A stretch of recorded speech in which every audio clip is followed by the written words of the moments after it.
Selamat sore, salam sejahtera untuk kita semua. Perkenalkan, nama saya Dwi Francisca.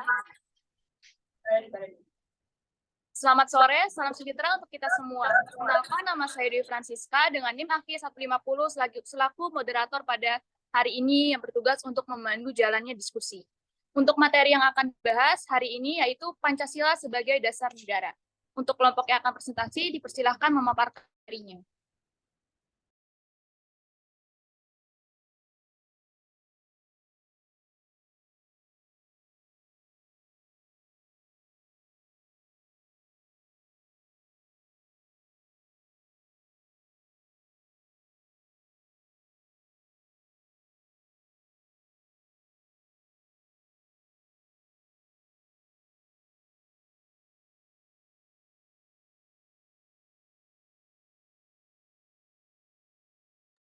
Baik, terima kasih.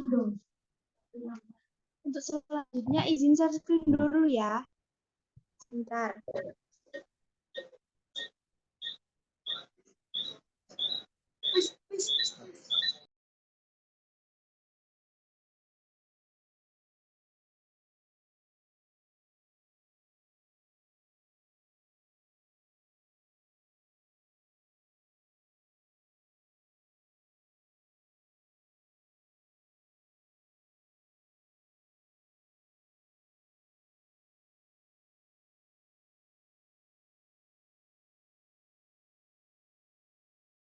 Sebentar ya teman-teman.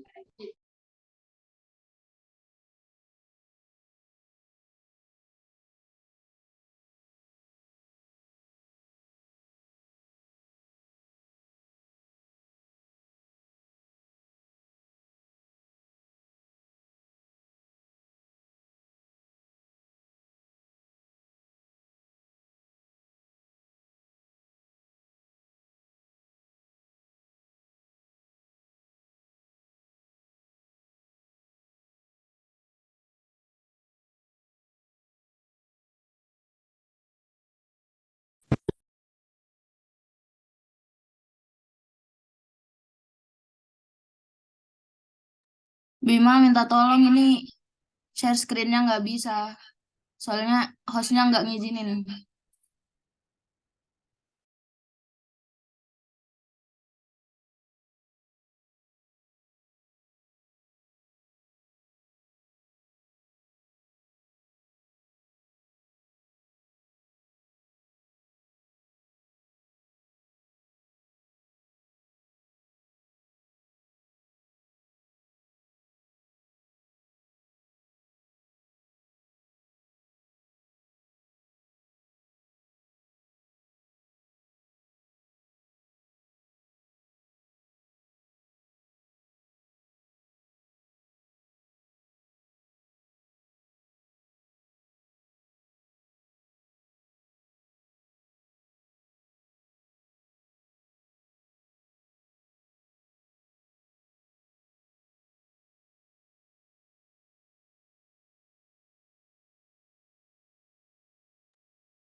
Apakah PPT udah muncul?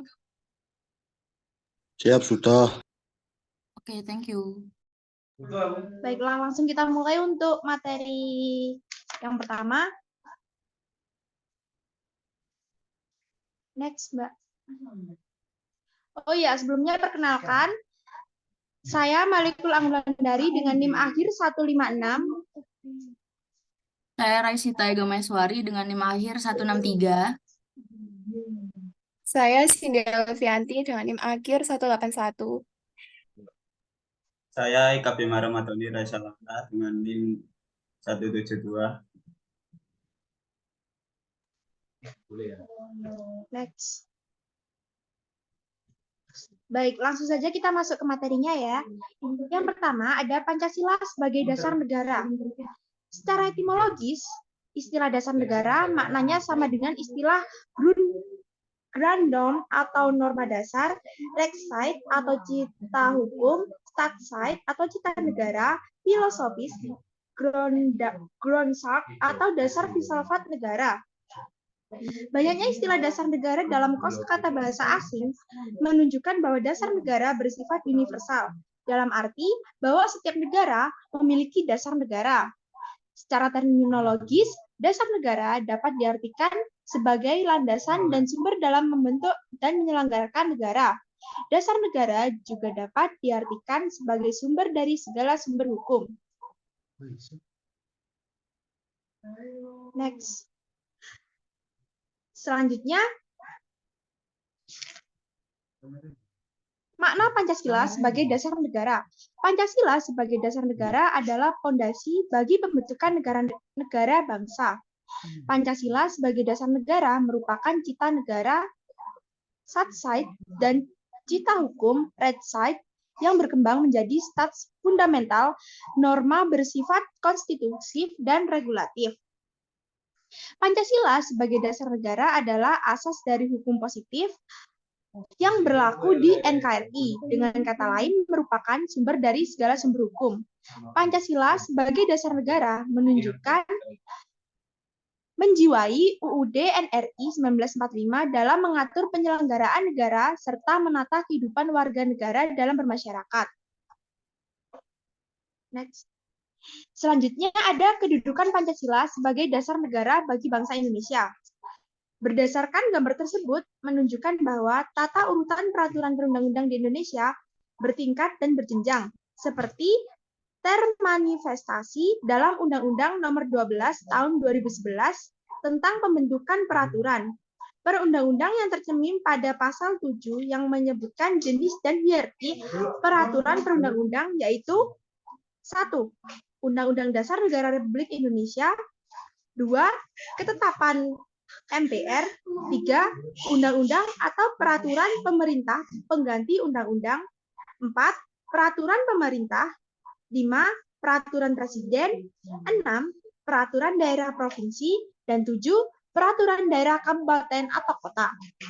Next. Selanjutnya akan dijelaskan oleh teman saya. Hubungan Pancasila dengan pembukaan Undang-Undang Dasar Negara Republik Indonesia UUD NRI tahun 1945. Next.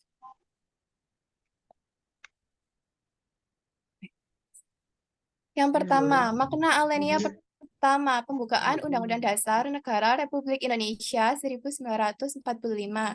Menunjukkan keteguhan dan kuatnya penderitaan bangsa Indonesia menghadapi masalah kemerdekaan. Lawan penjajahan dengan pernyataan itu, bukan saja bangsa Indonesia bertekad untuk merdeka, tetapi akan tetap berdiri di barisan yang paling depan untuk menentang dan menghapuskan penjajahan di atas dunia. Yang kedua, mengandung suatu dalil objektif, yaitu bahwa penjajahan tidak sesuai dengan peri kemanusiaan dan peri keadilan, dan oleh karenanya harus ditentang dan dihapuskan agar semua bangsa di dunia ini dapat menjalankan hak kemerdekaannya yang merupakan hak asasinya. Disitulah letak moral luhur dari pernyataan kemerdekaan Indonesia. Yang selanjutnya mengandung suatu pernyataan subjektif, yaitu aspirasi bangsa Indonesia sendiri untuk membebaskan diri dari belenggu penjajahan. Next. Next. Yang kedua, makna alinea kedua. Alinea ini mengandung makna antara lain. Yang pertama menunjukkan kebanggaan dan penghargaan kita atas perjuangan bangsa Indonesia selama itu. Ini juga berarti adanya kesadaran bahwa keadaan sekarang tidak dapat dipisahkan dari keadaan kemarin. Dan langkah yang kita ambil sekarang akan menentukan keadaan yang akan datang. Dalam alinea ini jelas apa yang dikehendaki atau diharapkan oleh para pengantar kemerdekaan ialah negara Indonesia yang merdeka, bersatu, berdaulat, adil, dan makmur. Nilai-nilai itulah yang selalu menjiwai segenap bangsa Indonesia dan terus berusaha untuk mewujudkannya. Alinea ini menunjukkan adanya ketepatan dan ketajaman penilaian bahwa perjuangan pergerakan di Indonesia telah sampai pada tingkat yang menentukan, bahwa momentum yang telah dicapai tersebut harus dimanfaatkan untuk menyatakan kemerdekaan. Yang terakhir, bahwa kemerdekaan tersebut bukan merupakan tujuan akhir, tetapi masih harus diisi dengan mewujudkan negara Indonesia yang merdeka, bersatu, berdaulat, adil, dan makmur. Selanjutnya. Next. Makna alenia ketiga. Makna alenia ini antara lain menunjukkan adanya motivasi spiritualnya bahwa maksud dan tindakannya menyatakan kemerdekaan itu diberkati oleh Allah yang Maha Kuasa. Dengan ini digambarkan bahwa bangsa Indonesia mendambakan kehidupan yang berkeseimbangan, kehidupan material dan spiritualnya, keseimbangan kehidupan di dunia dan di akhirat. Alenia ini menunjukkan pula ketakwaan bahwa Indonesia terhadap Tuhan Yang Maha Esa, berkat ridhonya lah bangsa Indonesia berhasil dalam perjuangan mencapai kemerdekaannya. Next.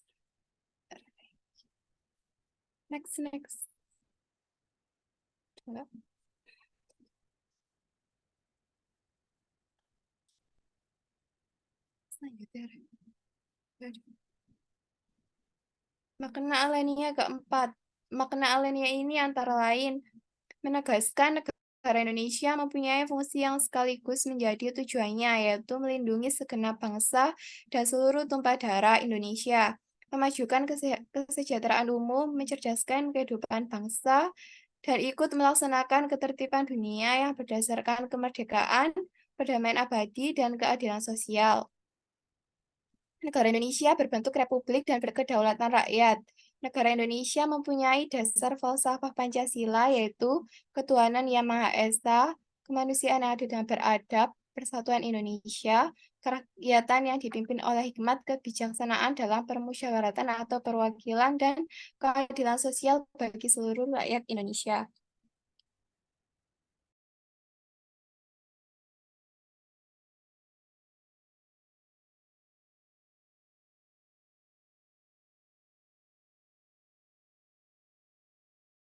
Hubungan pembukaan UUD NRI 1945 dengan Proklamasi Kemerdekaan 17 Agustus 1945. 1. Penetapan dan pengesahan UUD 1945 yang memuat pembukaan 1945 merupakan tindak lanjut dari Proklamasi Kemerdekaan. 2. Pembukaan UUD 1945 menjelaskan mengenai kemerdekaan seperti bangsa serta penjajahan sebagai hal yang harus dihapus karena bertentangan dengan peri kemanusiaan dan peri keadilan. 3. Pembukaan UUD 1945 memberi penjelasan mengenai kemerdekaan sebagai hal yang akan diwujudkan dalam negara Indonesia yang bersatu, berdaulat, adil, dan makmur. 4. Pembukaan UUD 1945 menegaskan mengenai kemerdekaan bangsa Indonesia sebagai karunia Tuhan Yang Maha Esa. 5. Pembukaan UUD 1945 menegaskan mengenai kemerdekaan bangsa Indonesia yang dilindasi dan didorong keinginan luhur untuk hidup bebas merdeka. 6. Pembukaan UUD 1945 dalam wujud pertanggungjawaban terhadap proklamasi kemerdekaan yang dilakukan melalui penetapan dasar negara, tujuan negara, undang-undang dasar, dan bentuk pemerintahan. Next.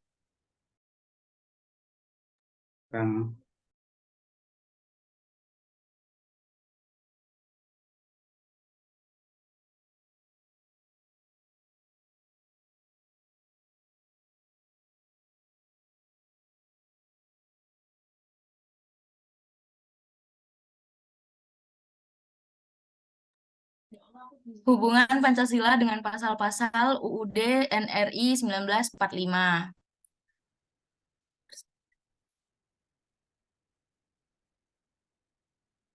Pembukaan UUD NRI 1945.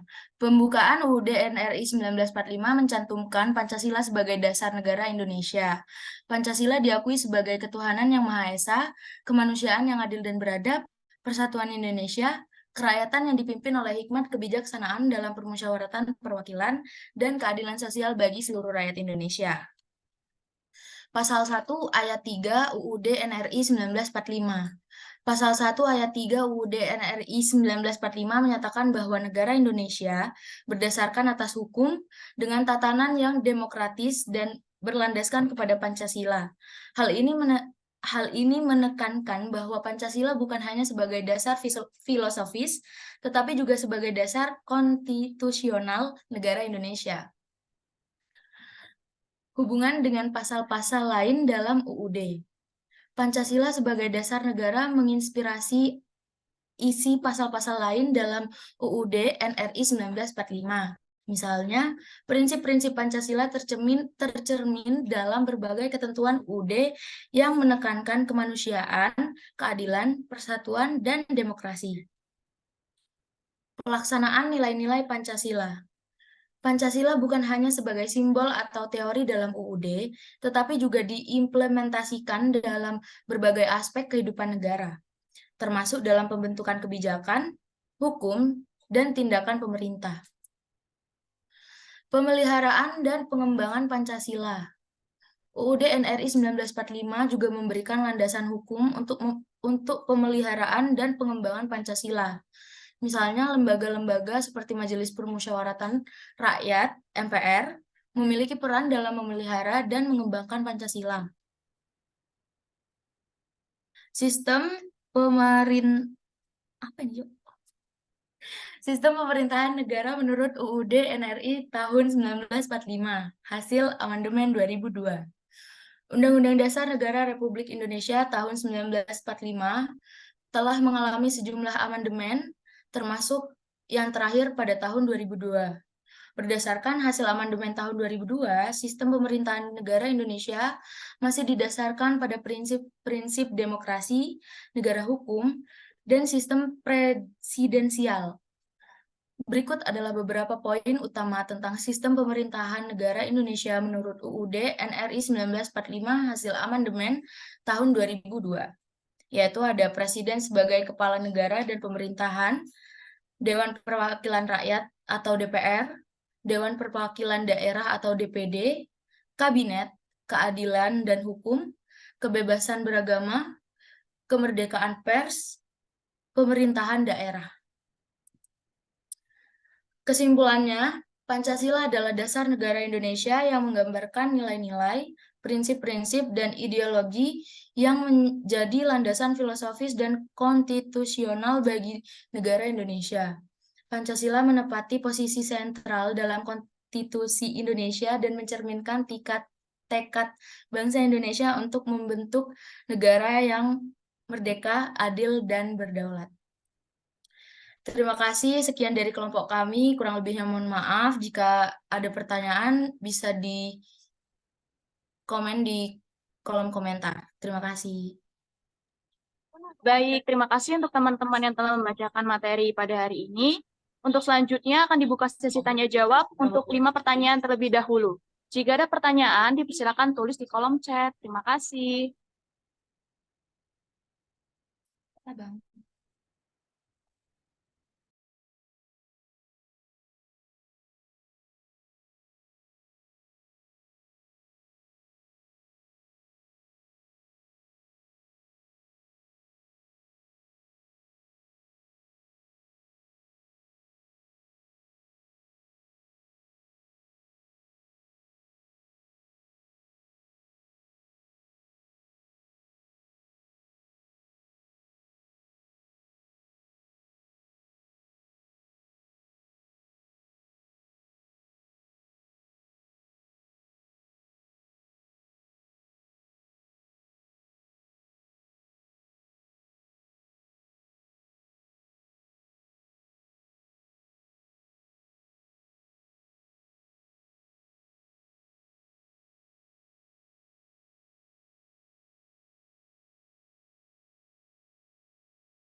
Baik, izin menjawab pertanyaan dari Serinata dengan NIM akhir 153, yaitu bagaimana generasi muda dapat berkontribusi dalam mewujudkan nilai-nilai Pancasila. Jawabannya adalah generasi muda dapat berkontribusi dalam mewujudkan nilai-nilai Pancasila dengan cara yaitu pendidikan, kepemimpinan yang baik, aktivisme sosial, toleransi dan beragama, berkontribusi dalam pembangunan, pendidikan politik, sosial media dan komunikasi, menghargai sejarah, dan dengan dilakukan tindakan-tindakan ini, generasi muda dapat aktif berperan dalam mewujudkan nilai-nilai Pancasila dan membangun masyarakat yang lebih adil, demokratis, dan berkelanjutan di Indonesia. Apakah jawabannya udah bisa menjawab, Mbak Sudah, Sherinata? terima kasih. Ya, sama-sama.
Saya akan menjawab pertanyaan dari Zaki dengan pertanyaan jelaskan hubungan pembukaan Undang-Undang Dasar 1945 dengan Pancasila. Sebelumnya perkenalkan saya Malikul Anggun-Wulandari dengan NIM akhir 156. Jadi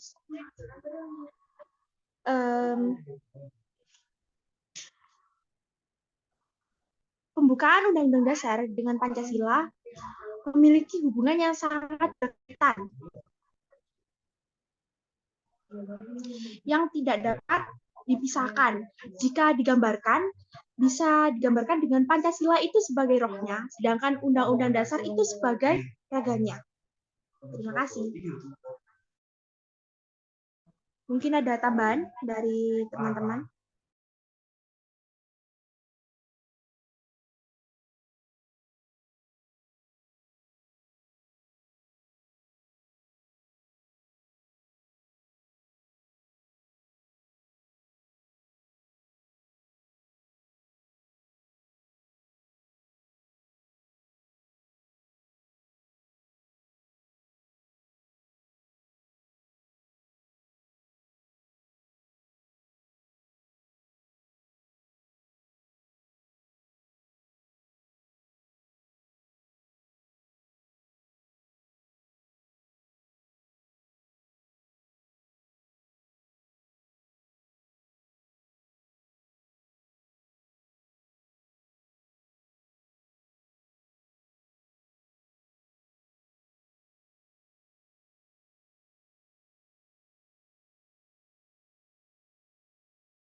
Permisi, saya akan menjawab pertanyaan dari Angga dengan NIM akhir 180 dengan pertanyaan, seandainya ada sebuah undang-undang ataupun peraturan dari pemerintah yang tidak sesuai dengan Pancasila, bagaimanakah sikap kita menanggapi tentang adanya peraturan tersebut? Apakah harus dihapuskan atau diganti menjadi sesuai dengan Pancasila, sebagaimana Pancasila adalah dasar bagi segala sumber hukum di Indonesia? Kembali lagi ke pernyataan Pancasila sebagai dasar segala hukum di Indonesia. Nah, jadi pemerintah tidak mungkin membuat peraturan atau undang-undang yang tidak sesuai dengan Pancasila, dengan ketentuan Pancasila, karena peraturan yang ada di Pancasila, karena Pancasila itu tidak dapat dirubah, maka semua peraturan yang berlaku di Indonesia seharusnya bersumber Pancasila, dalam arti Pancasila adalah sumber dari segala sumber hukum di Indonesia. Bisa dimengerti? Terima kasih.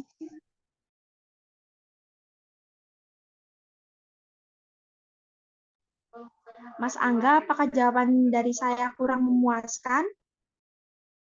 Sudah, Kak.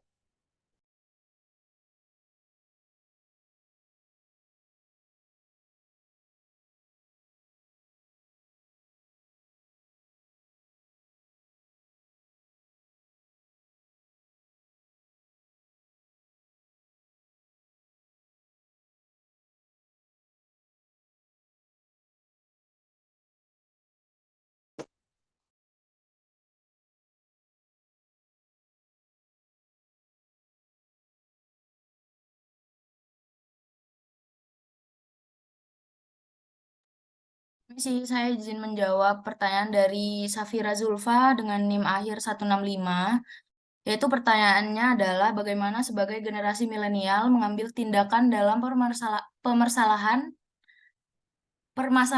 yang terjadi sekarang terkait nilai Pancasila, persatuan dan kesatuan, di mana saat terjadi penolakan atau aksi protes terhadap hal yang dianggap tidak membela rakyat, malah dianggap sebagai sekelompok masyarakat yang tidak nasionalis, sekelompok masyarakat yang tidak membela negara gitu.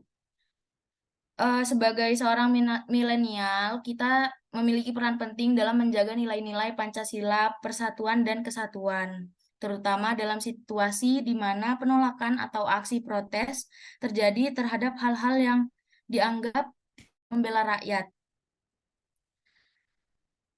Langkah yang perlu kita ambil dalam berkontribusi dalam situasi seperti ini tuh yaitu pahami nilai Pancasila, berpendapat dengan bijak, edukasi masyarakat, berpartisipasi dalam diskusi publik, bentuk kelompok, advokasi, ajak dialog, ikuti etika bermedia sosial,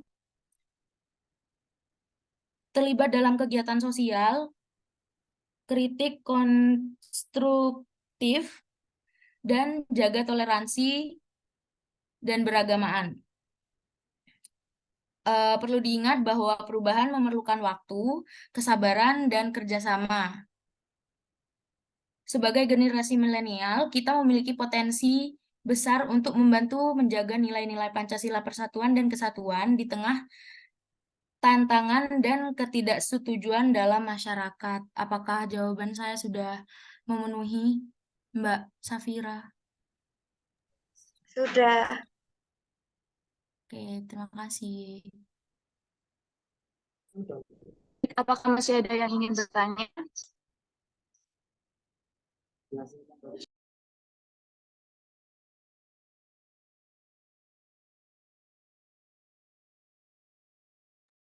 Bila tidak, saya akan tutup sesi pertanyaan.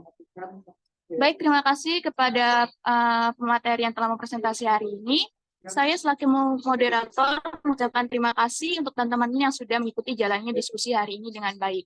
Maka dari itu, diskusi hari ini saya akhiri. Selamat sore. Terima kasih.